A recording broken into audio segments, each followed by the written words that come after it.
உங்ககிட்ட யாராவது தனக்கு ஒரு பிரச்சனைன்னு வந்து பேசுனா அதை காது கொடுத்து கேளுங்க. துன்பத்துல அவங்களுக்கு உதவாட்டியும் பரவாயில்ல, அவங்களோட துன்பத்தை கண்டு சிரிக்காதீங்க.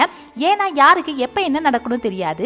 ஒரு வீட்டுல பண்ணையாரும் மனைவியும் அவங்க வீட்டுல எலி தொல்லை அதிகமா இருந்தனால ஒரு எலி பொரிய வாங்கி வச்சாங்களாம்.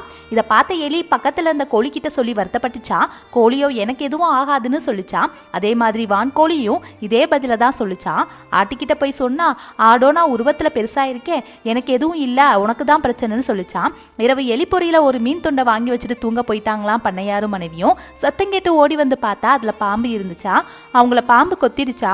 அவங்கள கூப்பிட்டு மருத்துவமனைக்கு போனா அவங்களுக்கு சரியாயிடுச்சா. இருந்தாலும் காய்ச்சல் போகாதனால கோழி ரசம் வச்சு குடிச்சா சரியாயிடணும். கோழியையும் வான்கோழியையும் கொண்டுட்டாங்களாம். கடைசியா மனைவி உயிர் பொழைச்சு வந்தா கெடா வெட்டுறன்னு கெடாவையும் வெட்டிட்டாங்களாம். இதுல உயிர் பொழைச்சது எலி மட்டும்தான். மற்றவரின் குறைகளை அக்கறையோடு கேளுங்க, ஆறுதல் சொல்லுங்க.